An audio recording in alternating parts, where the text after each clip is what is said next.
Dear Mr. Vernon, we accept the fact that we had to sacrifice our whole Saturday to record this podcast. This is what we found out. Sincerely yours. That song from that movie.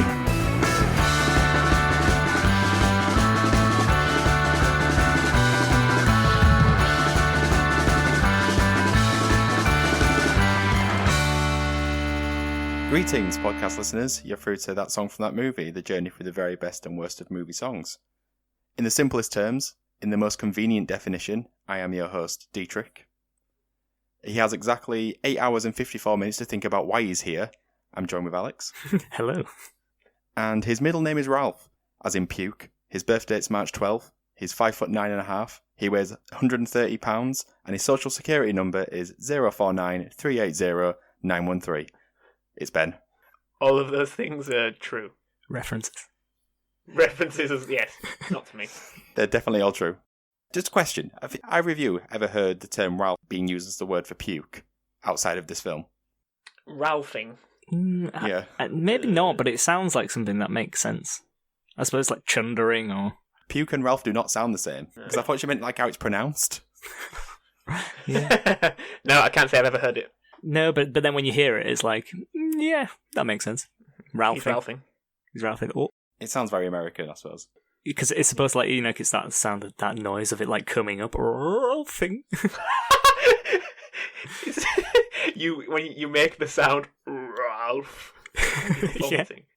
So is lockdown going well for everybody? Enjoying being locked inside watching movies? I've definitely seen less films than you've seen recently, Ben. I can guarantee that. Have you seen Zero? No, we watched a film last night called, I think it was like Love, Marriage, Repeat or something like that. Oh, the Netflix one. Yeah. Any good? Well, I mean, it was watchable, but I wouldn't use the term good to describe it.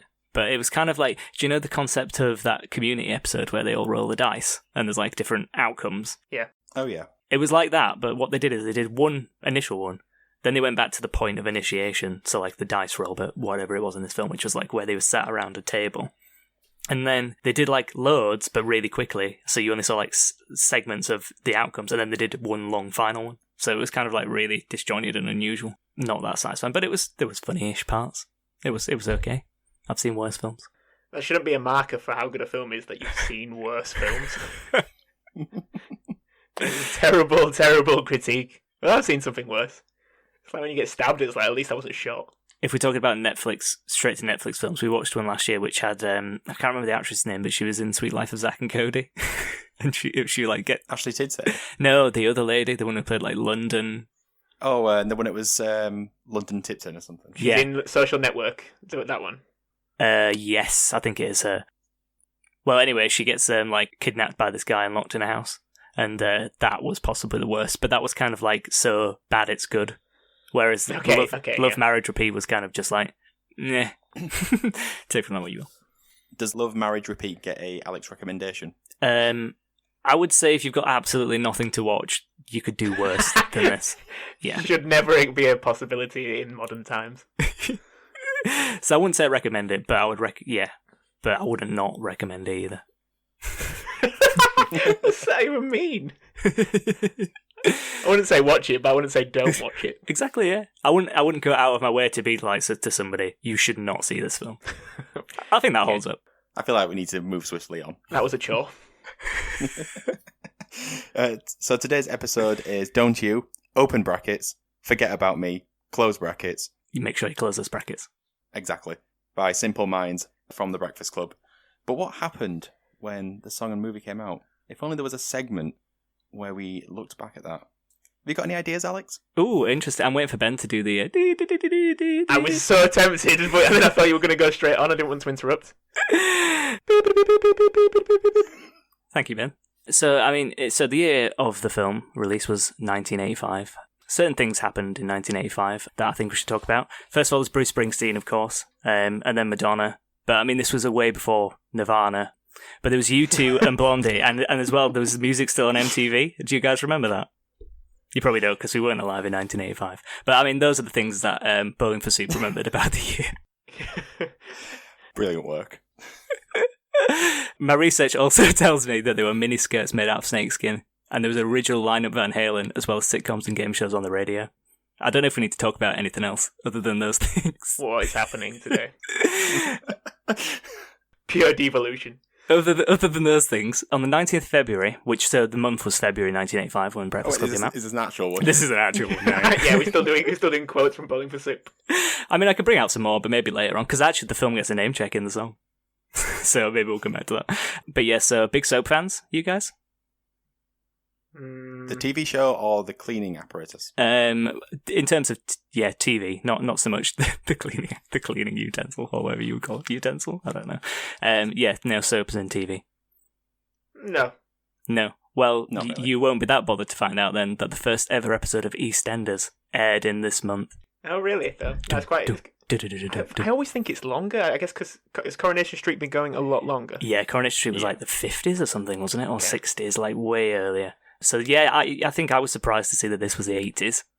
Yeah. And 85 as well, so it's not even like early 80s. No. So yeah. But it hit BBC One on the 19th of February 1985. So that's something. Cristiano Ronaldo was born in this month even, February 1985. And he was only 11 months and 30 days away from winning his first Ballon d'Or. 11 months. 11 months. Just 1 year old. And in more international news, the border between Spain and Gibraltar was reopened after it had been closed by General Franco in 1969. Do you have anything to comment on that? Did that get a name shout in Bowling for Soup? It didn't. Weirdly, because I feel like it's more important news than music still on MTV. Well, maybe it's the rhyming couplets. Well, Franco probably rhymes easily with something else. Bono, Franco. Oh, there you go. Well, I mean, U2, yeah, U2 and Bono and General Franco. Yep, there we go. Still preoccupied with 1985. Yeah, I think it was. This is the reason that song wasn't more successful, and we've just pinpointed why. Lack of historical relevance outside of pop culture. Well, it doesn't even like a lot of the things. It's just like Bruce Springsteen, but not something specific that Bruce Springsteen did. Bruce Springsteen and Madonna. But as well, like way before Nirvana. Like a lot of the references, like this was before other things. And it's like, rather than these are things that happened in 1985. This is what was happening beforehand. Like when did Ozzy Osbourne become a movie star or a TV star or whatever it says? I have no idea whatsoever. When did Ozzy become an actor? Did he? Yeah, well, I mean, that's what it says. I mean, he was in Little Nicky, wasn't he? And he eats the head of a bat. There was the Osbournes. And there was obviously the Osbourne. Okay. Yeah, because actually, when did reality become TV? That's another line from the song. That's it. Right. So yeah, there we go. That's the news of 1985. So should we go into the film? He says with an exasperated sigh. There wasn't a lot of news. I couldn't find a lot of information about 1985, actually, weirdly. I think it's because we narrowed it down to the month of February. There wasn't that much going on, except for the launch of EastEnders. Hence the Bowling for Soup references. Did you have like 7 or 8 sort of like subheadings with EastEnders related facts when me and D said we don't care at all? They just quickly scratched them out. Yeah, slowly put the piece of paper back into my top pocket. Top pocket, la-di-da, someone's doing well. Well, I mean, that was a metaphorical top pocket. Are you also in your pyjamas? Well, actually, no, I got changed because I went to the shop this morning, so I'm wearing jumper and joggers. But they're kind of like mock pyjamas. Like, as close to regular clothes as you can get, while still remaining more or less ready for sleep. Like suit pyjamas that Barney wears in How I Met Your Mother. Suit pyjamas. Yeah. Yeah, somewhere between the nightshirt that Marshall wears and the suit pyjamas that Barney wears. You've set quite a scene there. Let's move on to the film. This is taken from the poster, actually, so I'm going to give a bit of a synopsis first before we talk about it. This is actually on the top of the poster, if you can believe it, so I'll read it out for you. They only met once, but it changed their lives forever. They were 5 total strangers with nothing in common, meeting for the first time. A brain, a beauty, a jock, a rebel, and a recluse. Before the day was over, they broke the rules, bared their souls, and touched each other in a way they never dreamed possible. Love When You Repeat, available now on Netflix. That was on a poster. That was on the poster, on the main poster. My God, that's a lot of words for a poster. And as well, I don't feel like it really sums up the film that well. So I actually wrote a separate synopsis for anyone who hasn't seen it. So, a teen comedy drama written and directed by John Hughes. The film follows 5 teenagers from different subset school cliques who are forced into spending the day together after all being given detention on a Saturday. The film stars a group of actors who would later be referred to as the Brat Pack by the media, and they are Molly Ringwald, Emilio Estevez, Judd Nelson, Anthony Michael Hall, and Ali Sheedy. So that's the film. Do you think my synopsis was better? Yeah. Although I always think when he says like they only met once, is that like a okay? So they never met again after this. Well, I mean, I didn't say that. That was the film poster who said that. Yeah, meeting for the first time. That's what I mean. Yeah, kind of. I always hoped that they would meet again. They would just keep getting detention. I mean, Judd Nelson's character seems to he's got detention. He's got detention for. I hope he hasn't. Very, very early onset. He only met once. He only remembered it once. Yeah, he seems to have had attention a lot, doesn't he? Yeah, for like 3 months, is it, or something? Yeah, but maybe he's just in there by himself most of the time. He's a bit clingy. So let's talk about what our first initial impressions of the film were. Dee, you saw it just for the first time this past week? That's right, yeah. So it's a sort of film where I feel like being into films and being on a movie podcast, I probably should have seen this film. And now I have, so I can join in all the hilarious chat. That's good. But I thought the film was all right. You thought it was okay? Was it what you expected? Like, because I imagine, like, I know when I first saw it, there was, like, references that were already waiting to happen, like the, obviously the song, which we'll go into, and the fist bump at the end, but also, like, things like, do you know, like, when he has his Judd Nelson's character has his breakdown in the middle. What about you, Dad? You know, all that bit. Yeah. Yeah, so there was there was things that in the film that I'd seen spoofed and GIFs on Twitter, for example, where a lot of it was like, oh, that's what that is. Oh. Yes. So I don't know if that maybe not soured me on it because I didn't think it was a bad film, but maybe I had less to discover watching this new film to me because I'd already seen half of it on Twitter. Yeah, you'd seen the main bullet points of the film already laid out through cultural references. Yeah. How about you, Ben? I think it is a good film. I think it's interesting how you, as an audience member, can formulate the characters, like the 5 high school archetypes, and then watch them in the second half of the film formulate themselves and how they find camaraderie in, well, what is their shared parental problems. John Hughes has a way of, does like magic realism, where he kind of does like weird sort of, it's not like a fourth wall break, but he does things that aren't realistic. Like there's a bit where Emilio Estevez's character just shouts and the glass shatters. It's just like things like that don't actually happen, but he just puts them in, and I always find them really jarring. There's quite a lot in Ferris Bueller and things like this. Isn't there one at the beginning of this film as well? Like in the opening credits, I feel like there's like a glass smash as well. I didn't watch it this past week, but I think like the opening is like the names coming up, and then with the song, and then like, there's like a glass smash, and it's like it cuts to the school. Yeah, it's the actual like title card smashes. Yeah, it says like the Breakfast Club, and then that smashes. Yeah, things like that I find really jarring. I just think it's like off-putting, especially because I feel like the best parts of the film are the interactions between the young people and the bits that are quite humanistic and just real. And then when it has things like when they're all just getting stoned and just going absolutely mental, sometimes I find them a bit like it just seems to be there for references and for pop culture. I don't think it does anything for the narrative. Yeah, I mean, what did you think of the when you went into it? What were you expecting the tone of the film to be, and then what it actually was? Because I know, like a lot of John Hughes films that maybe we're more familiar, like Home Alone, or the ones with like John Candy.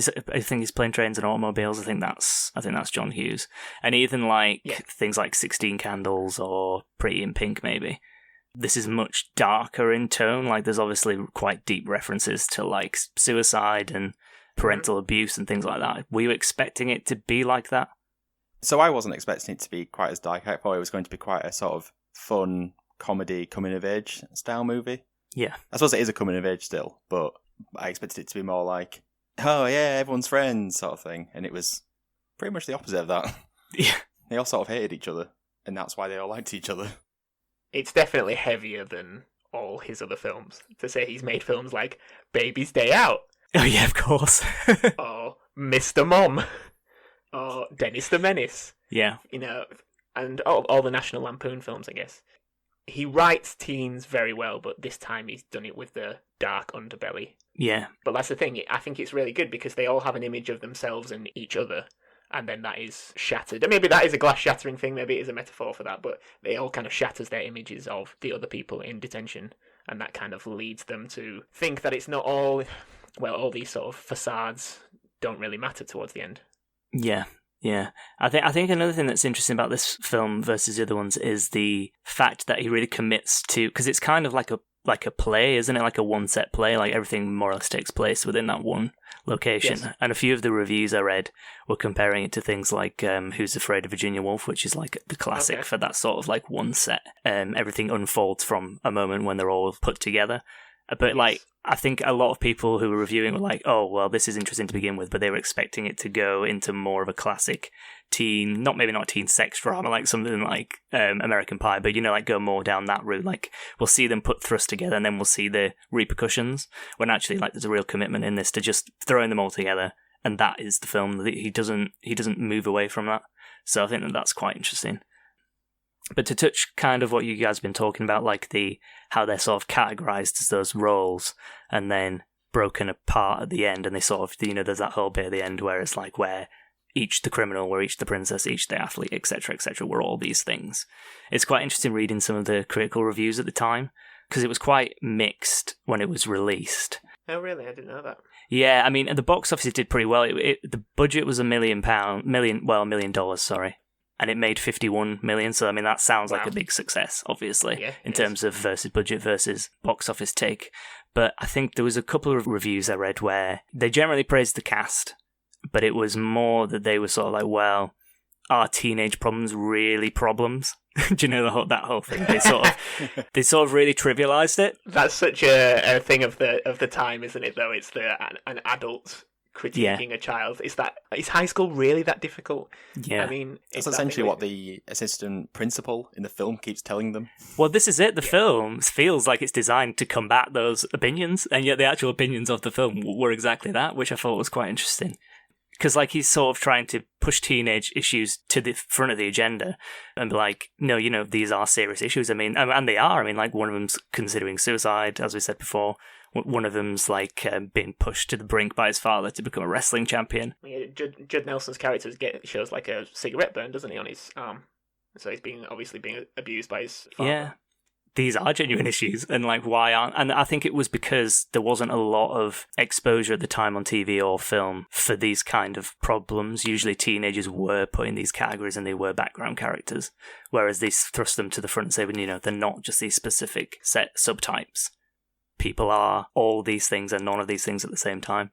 It's interesting that John Hughes with the film is trying to argue against that critique, but that is the critique that the film received from some people. So that was funny.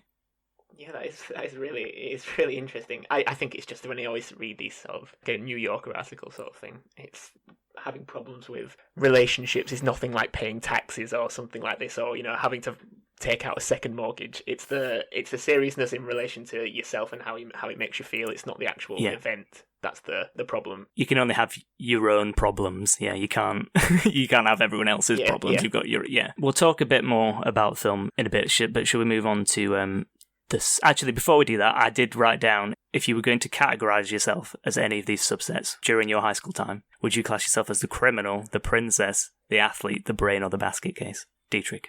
Princess. I would categorize you as the princess as well, Dee. Thank you. I definitely have to go with the brain then. As wish I was that brainy, but I must fall closer to that one than any of the others. Interesting. Okay. And what about you, Alex? 40 goals a season, Alex. Well, yeah, possibly the athlete, I suppose.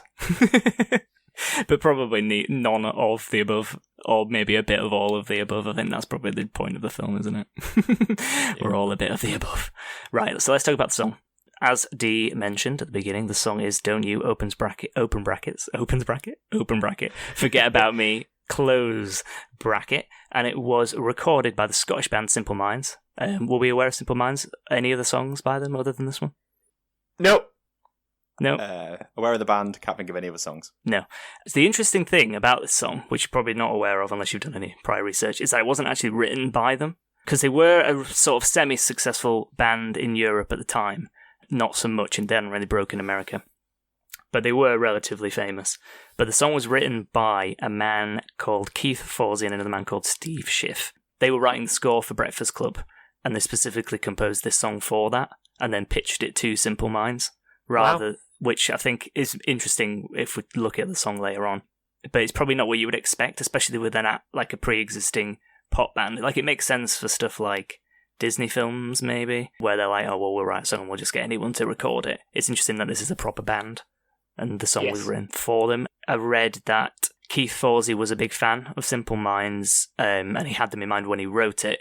Actually, he has written quite a few other songs from films, so he won an Academy Award for the song Flashdance What a Feeling in 1983. Wow, what a tune. He also wrote songs for Ghostbusters, Beverly Hills Cop, and the theme, wait for it, to Neverending Story. Nice. Which I'm My sure... God, this guy is just a cinematic success. Yeah, I'm sure we'll cover that at some point.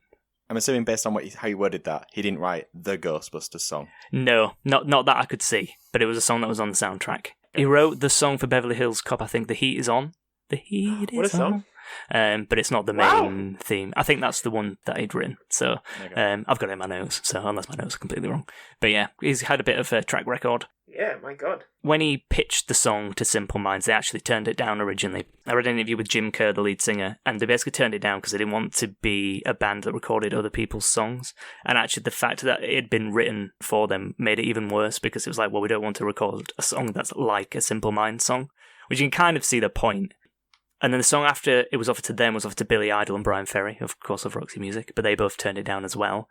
But eventually Jim Kerr's wife at the time, who was Chrissy Hind from The Pretenders, who you might remember from that Friends episode. Okay. Smelly cat. So she help convince him to record it, and it got to number 1 in the US eventually, but not in the UK. It didn't do that as well in the UK. And the main addition to the song that actually they ended up putting in Simple Minds was the La La La's at the end. Just like filling out the time. Yeah, well, I think it was a placeholder, but then Keith Forsey, the guy who wrote it, was like, oh, I love that, let's keep that in. Okay. So it's quite interesting that, as I said before, the song was written for the film, not by the band, and just placed in the film. Do you think maybe the message of the song or the words in the song relate in some way to what happens in the film? And there was a specific reason why they put those words in there? I think so, yeah. Sort of the loss of self as an individual at the start of the film, and that they're kind of just living a life that is what either their teacher expects them to be, mainly in relation to Bender, Judd Nelson's character, for being the criminal. And it's just that this is what you're going to be. It doesn't matter what you do. This is a path that's already laid out for you. And I guess through the film, as it goes on, they start to realise maybe not necessarily what's important to them, but more of what they want to do and what they want to be like. And maybe some of the things their parents think are essential or valuable might not be to them. Don't You Forget About Me is, I am a person, not just these archetypes that it says on the poster and in the letter at the end. They are much more. Yeah, and if we take the official synopsis as written, as canon, then there's also an element that Don't You Forget About Me refers to these characters that they don't meet again, they never speak again. Yeah, definitely. They hope that this day in detention has a lasting impact on each other. Yeah, I think both, definitely. So in terms of the song, when it features in the film, it's in the opening credits and it's at the end. Did you feel like there was a difference in your sort of, I don't know, connection to the song at the beginning to the end? Do you think that it meant something different at the end? And did actually the end scene where it's quite, like he raises his fist in the air, it's really triumphant. Do you think that was kind of jarring in comparison to the sort of darker tone of the film? Like all of a sudden it's this sort of like light-eyed, they're all kissing at the end, like it's all a bit odd. And then he sort of like just walks off and it's like, oh yeah, we've achieved something great today. And maybe in the context of their world they have. But I just wondered whether you thought it was it maybe didn't quite match the tone of everything that happens. It could just be fist thumping the air because he's pulled Molly Ringwald. It's quite a powerful song. I think it represents like the tides of change more at the end.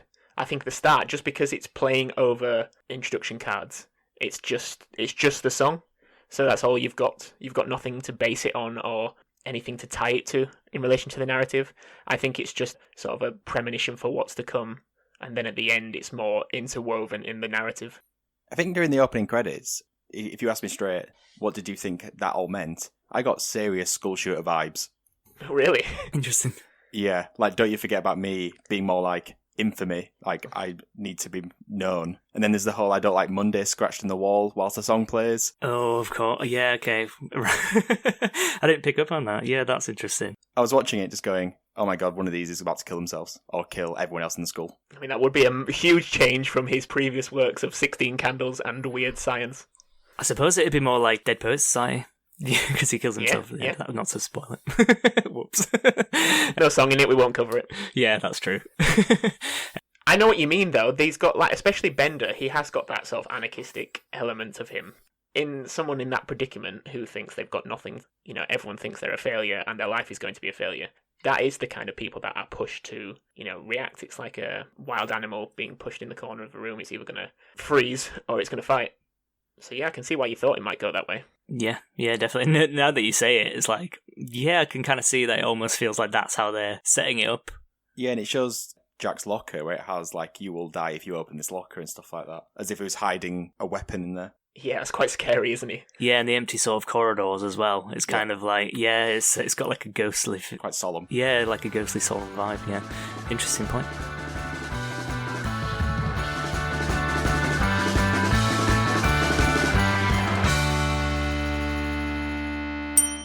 I was reading an article, and it was actually written by Molly Ringwald, and it was in the New Yorker. It was from 2018.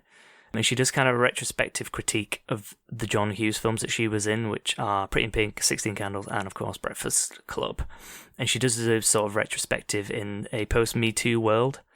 So I was kind of wondering, when you guys watching it recently, what you thought to the scene in particular where Judd Nelson's character goes under the table, when he's hiding from the head teacher. And it's kind of implied that he maybe touches Molly Ringwald inappropriately. Yes. So I kind of wanted to think what you thought about that, and as well just the actual portrayal of the two female characters in it, because I feel like the fact that Molly Ringwald's character ends up with Judd Nelson's character in the end is odd, considering how he behaves towards her throughout. And also the other character, played by Ali Sheedy, she kind of like needs to have a makeover in order for the jock, played by Emilio Estevez, to sort of recognise her in that way. But at the end, they sort of, the two couples are formed. So I just wondered what you kind of thought about that. Deep question, I know, but... Yeah. No, when rewatching it, it did make me uncomfortable. I didn't remember it before, but I remember, especially the bit when he's basically looking at, I forget Molly Ringwald's character. Claire, I think it is. Claire. Looking at her underwear, it does feel very awkward and very uncomfortable. Yeah, it was a bit grotesque. I didn't like it. It kind of took me out of the film. Yes. Just to add something else to that as well, because I think there could be an argument, it was of its time, but they actually got a different actress to do that scene because obviously Molly Ringwald was only about 16 or 17, I think, of filming. Okay. So they actually got an older actress to do that bit, which obviously shows that they know it was inappropriate as well at the time. Yeah. I think it wouldn't be a problem if there isn't a redemption arc of sorts with Bender. Like, He is the final character, he's the fist in the air, he's like achieved something in maybe a life that doesn't have much success. If it kind of just ended with redemption elements of that, he's not all anarchistic, wanting the world to burn, that's fine. But at the end, it almost seems like, he gets the girl. That's the issue, isn't it, I think? That, that's the thing, he gets the girl by basically, he is awful all the way through to her. He doesn't really have many moments where he's being nice. There's moments where he's less awful. Because there's not such an issue of having horrible characters, obviously, because that happens in films all the time. No. It's the fact that at the end, he succeeds in getting what he wants after being just pretty much a knob the entire time. And although, you can argue that he's had issues, he has issues at home, and he doesn't have a great life, that's almost the excuse. And it's like, well, that shouldn't be an excuse for him getting what he wants, ultimately. No. I would recommend reading the article because it is really interesting. She doesn't really go full on out and say, John Hughes films should be stricken from the record, no one should watch them ever. I think it's a case of you find... Because she wants those residuals. Well, obviously she's in the films, yeah. But it's a case of, you find the good in films. It doesn't necessarily have to be an entirely perfect experience, but it shouldn't also not go without mention in the future that, there were some dodgy things going on in John Hughes films. And maybe because you mentioned, Ben, that he was in National Lampoons, and possibly I think she argues that if you go back and read some of his articles that he wrote for them and some of the films, I think like Family Vacation and stuff, maybe these problems were already there. So it's an interesting read. Yeah, you can definitely see it if you look at his catalogue of films. They're all mostly masculine films. I guess you could argue Pretty in Pink isn't, but it's still it's a view of women in that want to, it's all about the prom, it's all about, sort of appearances and things like this. Most of his films are Weird Science, I guess, there's lots of, that's just sort of like young boys' fantasies. of Yeah. of sexualizing women. Yeah. That's what that film's about.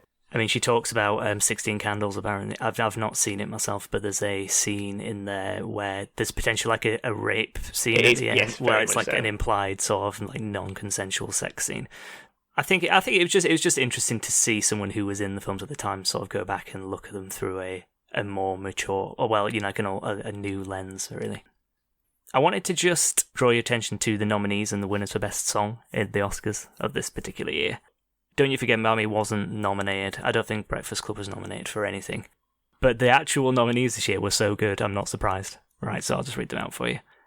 I Just Called To Say I Love You by Stevie Wonder was the winner from the film The Women in Red. Good song. Against All Odds by Phil Collins was also nominated. Good song. Footloose, Kenny Loggins, Good song. also nominated. Let's Hear It for the Boys, Ben.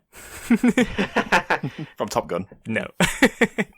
Also from Footloose was also nominated. And Ghostbusters by Ray Parker Jr. It didn't stand a chance, really, did it? It didn't stand a chance against those. Strong year. I was surprised it wasn't nominated, but now you've told me who the nominees were. I am not surprised at all.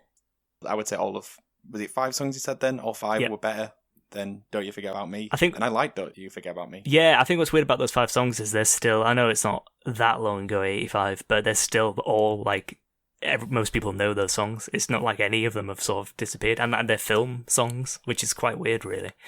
But I suppose you don't even, like, except for Ghostbusters, which is clearly from the film Ghostbusters.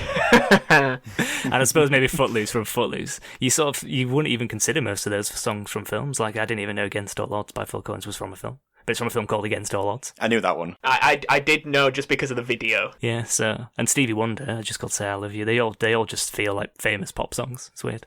I always think of John Hughes films as commercially successful, critically panned. I feel like they become cult statuses of what it was like to live in the 80s because it's usually high school, like Chicago high school life. Yeah. And so I think it's kind of, especially nowadays because 80s is so hot right now, that these sort of films are looked on with tinted glasses in some ways. So I'm not surprised that it didn't do well at the time. Or Why Babies Day Out didn't do well ever. Well, I mean, I'm surprised by that because it's a great film. Although I think my mum loves it. Yeah. It's a classic. So, I mean, like, in terms of the relationship between the song and the film, whereas, like, we've just talked about those songs there, kind of, when I know most of them separate from the film, do you think that this song would be as famous now if it wasn't for its connection to the film? That's a tough one. Yeah, very. Yeah. I think I knew the song. I saw this film quite late, I feel. Same. I definitely did as well, yeah. Like in my early 20s, maybe? Yeah. 3 days ago. Very late. I definitely... In your early 20s, Dee? Yes. Oh. I definitely knew the song a lot before. And the fact that I guess it does bookend the film. It's definitely not interwoven in the film for me because, I knew of some films before, some songs rather, that were related to films long before I'd seen the film. But I didn't for this one. So, I mean, I don't know about you guys, but my reference to the song came much earlier than when I saw the film. One of the ways was one of our friends used to sing it across Xbox Live to people when we were on Halo and annoy them. This was before group chats. So he used to abuse people with the lyrics of the song, interchanging his own name into it. And then the other place that I knew it from was that episode of Futurama with Fry's brother. And he saved the Breakfast Club soundtrack in the vault. Because nobody will ever look there. yeah, and it plays at the end of the episode, doesn't it? And I was like... Yeah, I guess that is why I think emotionally. Yeah, because it's a really good emotional episode of Futurama, isn't it, as well? One of many. Yeah, one of many.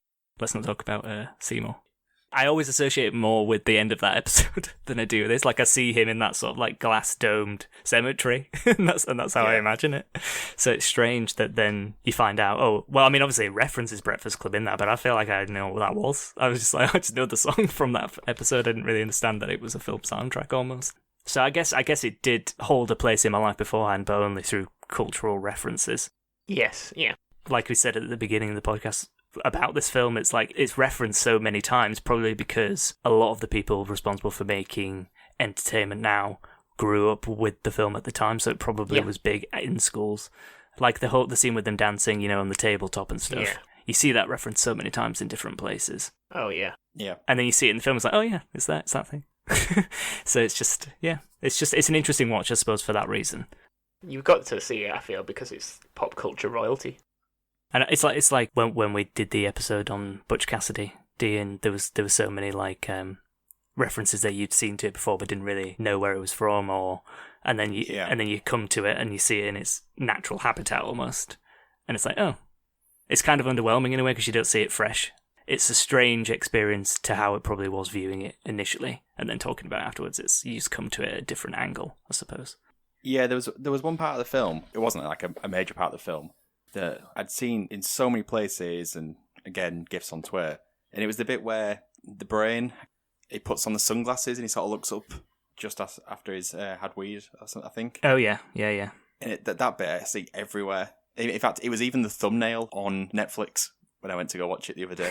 Really? Actually, on the topic of Netflix thumbnails, when we finished the film and went back to the main screen, it was like, watch it again. And it had The Breakfast Club, but it had Molly Ringwald and the other Ali Sheedy, but post-makeover. Oh, really? Oh. As the thumbnail. Weird. One thing I know, speaking of Netflix as well, when we were on it yesterday, The Breakfast Club was trending. Oh, really? They obviously anticipated this episode. we missed the vote by a few weeks. God, we always do this. But maybe it just picked up that you'd watched it, D, and it was like, oh, someone roughly quite close to you is watching it, so it's trending. I am a trendsetter. Maybe because we're all in some ways in a detention of sorts. Ooh. We're all living the true Breakfast Club experience. We're all having our own bottle episode, as the community call it. Don't forget about me, Alex. Who said that? It was me, Dietrich. Yeah, I'll never forget about you, D. So I guess Molly Ringwald has sort of already answered this question, but do you think The Breakfast Club still has cultural significance in the year 2020? Like you say, pop culture, yes. I mean, it's going to be referenced for a long time. All those things we've spoken about. Yes, I feel like the roles of the two females and what Alex was saying in the article, yes, I think the elements of it are definitely outdated with just kind of social commentary now being a lot more, well, we're a lot more aware. Yeah, I think it's things of it are uncomfortable that might not have made people feel uncomfortable in the 80s. Yeah, I mean, I would echo that. I think it still is relevant, certainly culturally relevant, because things still continue to reference it, don't they? Like, it's not like those references were all coming from things from the early noughties. I think you still get stuff that sort of imitates it now. So even if just to understand all those references is worth watching. But I think it is a good film. When I first watched it, which was probably like Ben, like in my early 20s maybe, I enjoyed the film, but I don't know whether maybe I missed the boat. I know we talked earlier about the problems being trivial, and there was a question about whether looking at it through an adult's lens you would think that. And I don't think they are, but I do think at the same time, because they are all teenage, you do sort of drop into that mindset when watching it a little bit. And you think, yeah, I mean, they have got problems, but they're making a lot out of it. You know, I think it's the melodrama of it. It's so overtly over the top that you kind of, I don't know, I think you said, Ben, that there's was it magic realism you called it? Yeah, I think it's like a thing noted with John Hughes films in that it's kind of just something that it doesn't exist, it's not real, but it just kind of throws it in like there's loads in Ferris Bueller. This film in itself is kind of a bit like that, isn't it? Because it's kind of an unreal situation that they've been thrust into and kept in for this entire time. And it just, I think it loses some of its profundity, I suppose is the word, maybe not, whether it's profundity or profoundness. It just loses that because it sort of just pushes it a bit too far, and it tries to make you care too much, when actually I think they could have dialed it down a bit. I think it's a good watch still. I think it's a fun film to watch. Yeah. Maybe it's a bit of cake and eating it too sort of thing, trying to have those serious elements that he's not used to putting in his films before, like the talk about suicide. And then within 30 seconds they're all laughing, I guess because it's the flare gun element and it's a bonding moment. But I think in like 2 minutes later, Bender's in the rafters again, sort of crawling, through with like a sort of almost like spy music going on. Yeah, and then he falls through the roof, and then that's never really referenced again. The roof collapses. It's very like a sitcom. They don't think, you don't have to stop and think about these things. Just keep going. Yeah. No consequences. So talking of no consequences, we're on to the big question of the podcast. Movie or song? Who wants to go first this week? Alex. Personally, I think song. That's what I'm going to say, and I'm going to stick with it. You don't change my mind. And I'm not going to give a reason. What a podcast. No, I will give a reason. I think I came to the song first, not really understanding what it was from. Although I suppose if you get rid of the film and wipe it from history, you don't have all the cultural references to it. But maybe that's not a terrible thing. I don't know. I guess we would never know, would we? In that alternative reality, we'd have something else to be referenced. I think the song, I suppose maybe in this episode we didn't talk as much about the song, but I do think it sits well, but it really bookends the film well, and I do think that there is progression in terms of the interpretation of the lyrics and how it fits into the film from beginning to end. So I do think that the song really adds something to the film, and I just think it's a good song. You know, it's a fist-pumping song, maybe because he pumps his fist at the end of the film, I don't know, but it feels very triumphant, even on its own. You don't need the context of the film. It just has that sort of uplifting sound. I completely agree. It's a bit rambly, but... I will take Alex's rambles and agree with them and add an extra +1 to the song. Yeah, I just think it's a fantastic song. Yeah, the film's got its pop culture references, but I'd rather have the song than the film. Yeah, same. It's a clean sweep of the song. I think we all kind of knew that was going to be the case, though. Yeah, I think so. Using your alternate reality setup, I think the song would still be popular. Yeah. The song is that good. Yeah. But then again, the song was written for the film. It's a really difficult question for this one, because I feel like a lot of the time they sit separately. It's an alternate reality. What film was it written for in this alternate reality? It wasn't. Man in the High Castle, Simple Minds. Men in Black, maybe? Although it's interesting actually, because I'd read somewhere that, because I think Pretty in Pink was released possibly the same year. In fact, going back to the Bow and Soup for Soup reference, it says Breakfast Club, Pretty in Pink, even St. Elmo's Fire.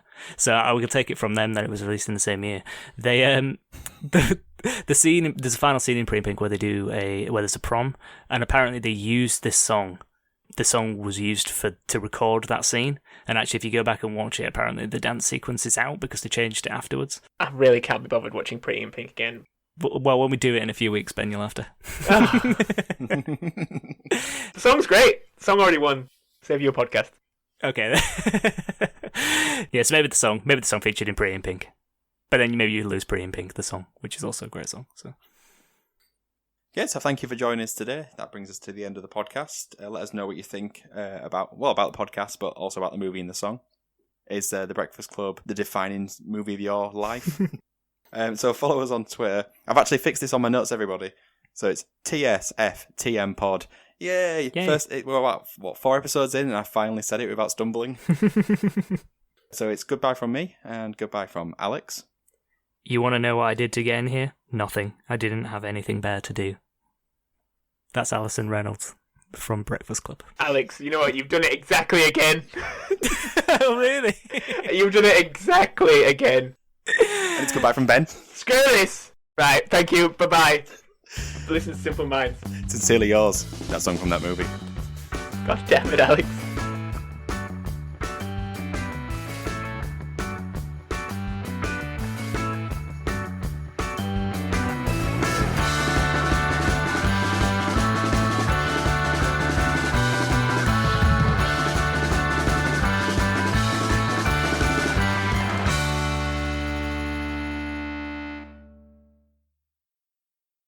There's one thing I want to say.